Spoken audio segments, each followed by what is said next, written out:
శిష్యులు ఏం చేస్తున్నాడు? ఎవరు అడుగుతాడే? ఏమని అడుగుతాడు? నా గురించి జనాలు ఏమనుకుంటున్నారు అని. శిష్యులంతా ఒక్కొక్కరు ఒక్కొక్కరు ఏమలే. కొందరు నిన్ను గురువు అంటారు, ప్రవాదిಗಳಲ್ಲೊಬ್ಬನು, ప్రవాదిలో ఒకరు అనుకుంటారు, కొందరు ఏలియా అంటారు, కొందరు మెస్సయ్య అంటారు అని ఒక్కొక్కరు ఒక జవాబుదారు చెప్తా ఉన్నారు. ఎవరు చెప్తా ఉన్నది? శిష్యులు యేసు స్వామి చెప్తా ఉన్నారు. యేసు స్వామి వింటా ఉన్నాడు. అయితే యేసు స్వామిని వాళ్ళు మాట్లాడుతూ ఉన్నారు. ఏమని? అయితే మీరు నన్ను ఏమంటారు? జనాలంతా ఒక్కొక్కరు ఒక మాట అనుకుంటా ఉన్నారు, ఒక్కొక్కరు ఒక మాట చెప్తా ఉన్నారు. మీరు నన్ను ఏమంటారు అని యేసు స్వామి తన శిష్యులకి అడుగుతా ఉన్నారు. ఆ వాక్యం చదువుకుంటాం. చూడండి, మత్తయి 16:15.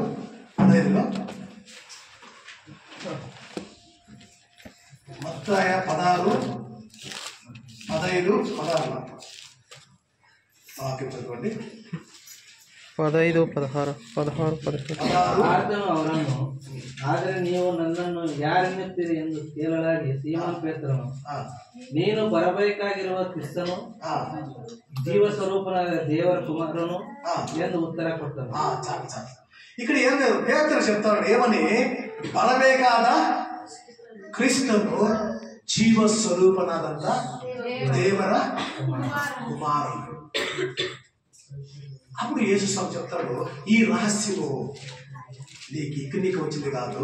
ఎక్కడికి వచ్చింది రహస్యం? ఇది పరలోకం నుంచే ఈ రహస్యం నీకు తెలియపరిచింది కదా. అప్పుడు యేసు స్వామిని చాలా సంతోషంగా. ఇప్పుడు యేసు స్వామిని మనం ఎలా నమ్మాలంటే జీవస్వరూపుడైన దేవుని కుమారుడు నమ్మల్లా. జీవస్వరూపుడైన దేవుని కుమారుడు నమ్మల్లా. కొందరు ఇక్కడ వస్తారు, మళ్ళీ ఎక్కడెక్కడ పోతారు. నిజాన్ని పెట్టి అబద్ధానికి పోతారు. యేసు చెప్తాను, నేనే సత్యము, నేనే మార్గము, నేనే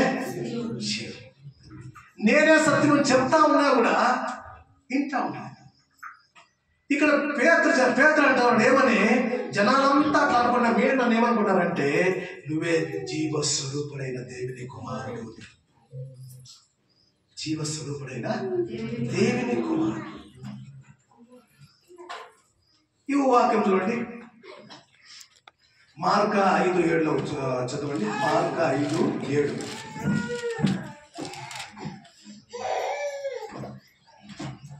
ಯೇಸುವೆ, ಪರಾತ್ಪರನಾದ ದೇವರ ಮಗನೇ, ನನ್ನ ಗೊಡವೆ ನಿನಗೇಕೆ? ದೇವರಾಣೆ ನನ್ನನ್ನು ಕಾಯಬೇಡ ಎಂದು ಹೇಳಿದನು. ఇక్కడ ఒకరిని ఏమైనా బంధించబడితారో వాళ్ళు ఎక్కడుంటాడంటే సమాధిలో ఉంటాడు. వాడి పేరు దండోని. వాడి పేరు ఏం చెప్పండి? ఎక్కువగా 2000 దయ్యాలు ఉంటాయంట. ఒక గుంపు.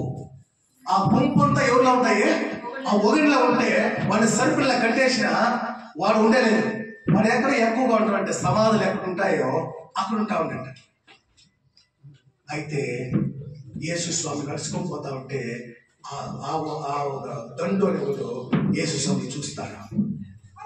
వాడు అంటాడు ఏమనే? పరాత్మరైన దేవుని కుమారుడా. దయ్యాలు కూడా ఒప్పుకుంటావునయ్యా, దయ్యాలు కూడా దైవ కుమారుడు ఒప్పుకుంటున్నాయి కదా. దయ్యాలు కూడా ఒప్పుకుంటున్నాయి. అయితే మనిషి మాత్రం ఒప్పుకుంటా ఉంటాయి. మనిషి ఒప్పుకోలే.